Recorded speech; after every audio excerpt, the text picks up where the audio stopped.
again with another episode of Sri Ma Sarada Devi. We are today doing from Swami Chetananandaji's book Sri Sarada Devi and Her Divine Play. So we're going to today read Holy Mother's Daily Life. If you are enjoying the videos, do comment and let us know, and do subscribe to our channel, like and share our videos. So let us begin today's episode, Holy Mother's Daily Life.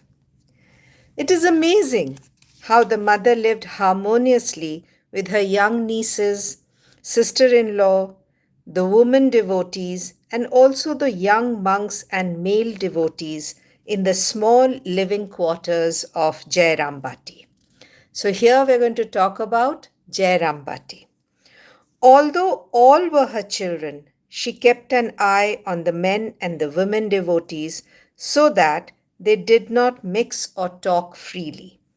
Her male attendants and devotees stayed in the front cottage and the women in the back cottages.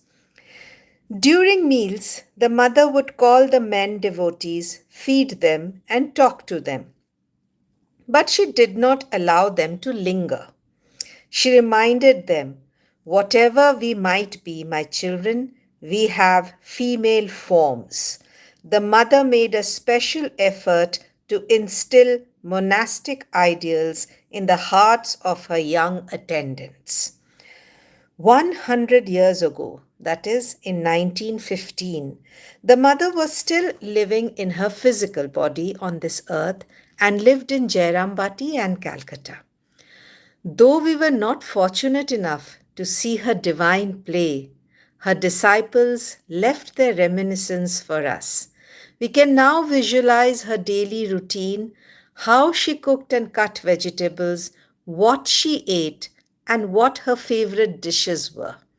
How she talked to and initiated the devotees, how she dealt with her relatives and disciples, how she suffered from malaria, fever, and rheumatic pain, how she traveled by train and bullock carts, her meditation and ecstasy, and so on. So now we are going to see Swami Saradeshanandaji eyewitness account. What does he tell us?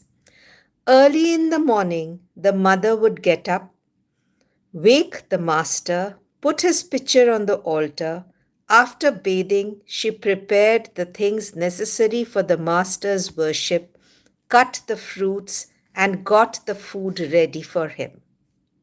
Then she performed the worship and afterwards distributed the prasad to all members of the household. After that, she went to the kitchen to help the cook. She chopped vegetables and then cooked some items. Some women devotees helped her. When the food was ready, she offered it to the master. As long as she was physically able, she distributed the food to the devotees and removed their leaf plates.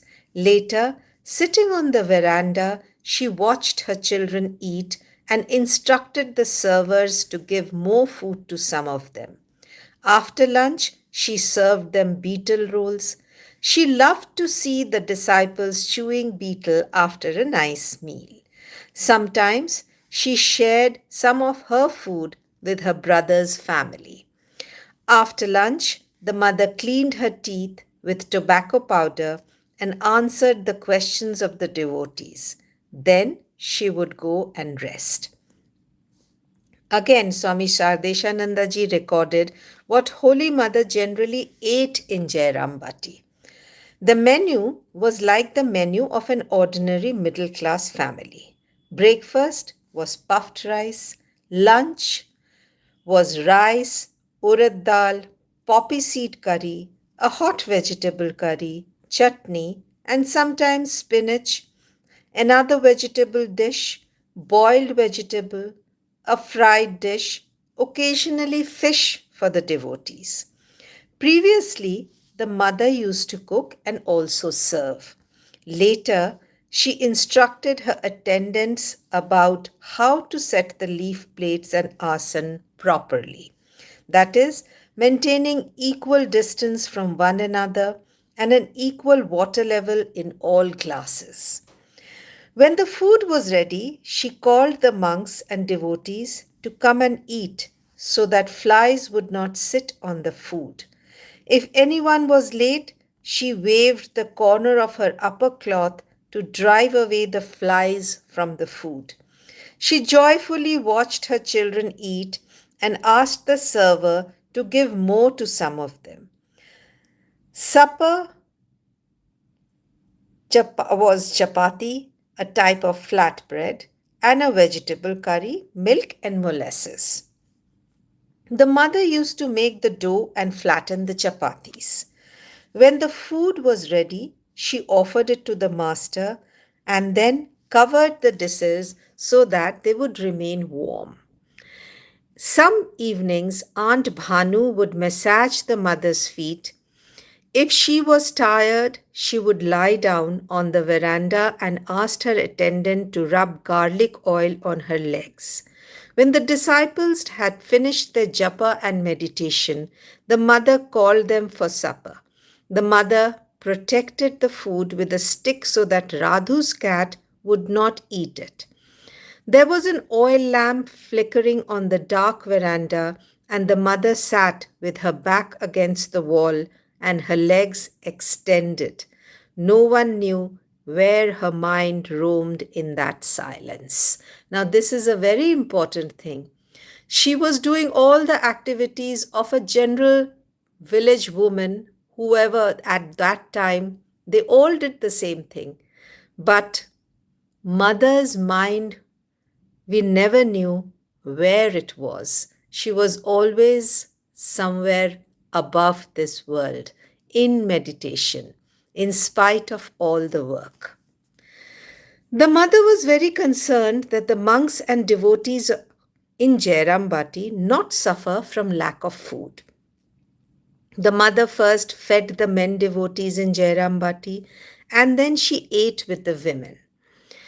If any monk went to run errands, she did not eat until he returned, even if it was late. Some devotees sent money regularly to the Holy Mother for her living expenses. Saradeshananda described Holy Mother's spirit of detachment. Now let's read her spirit of detachment. The mailman came with a money order.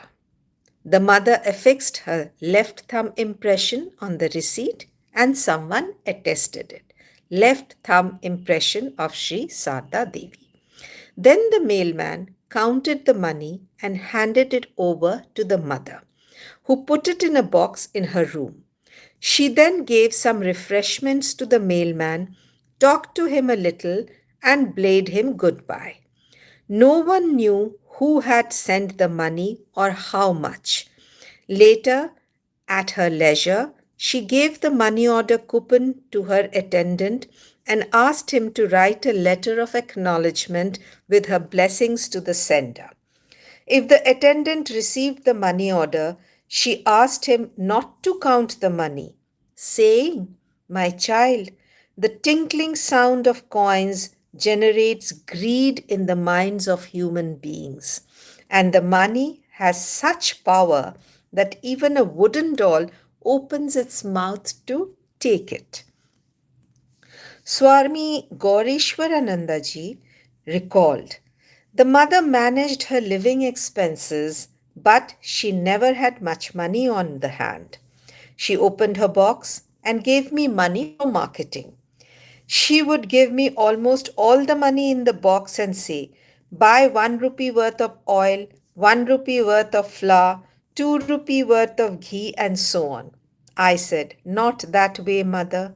Let me write down what you tell me. Then I shall buy the thing by weight. 5 shares of one item, 2.5 shares of others, and so forth. It will be more economical." Delighted, the mother said, "My son, buy things according to your calculations. I don't know how to calculate money that way."